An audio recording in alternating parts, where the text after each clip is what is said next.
When you're ready to access your learning management system from your computer, there's two ways that you'll be able to go about it. The easiest way is to go to the Inspection Academy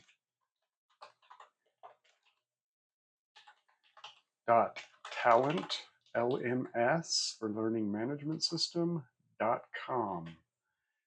We go here, you'll see that it has the Inspection Academy up here already. If we go, so this is where you will be able to put in your username and password, obviously, or log in with Google if you'd like.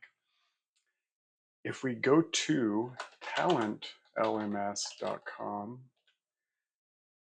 then you go to the login. This is where you'll need the domain name, and the domain name is the Inspection Academy, and then it adds the talentlms.com at the end here, and you log in with your username and password.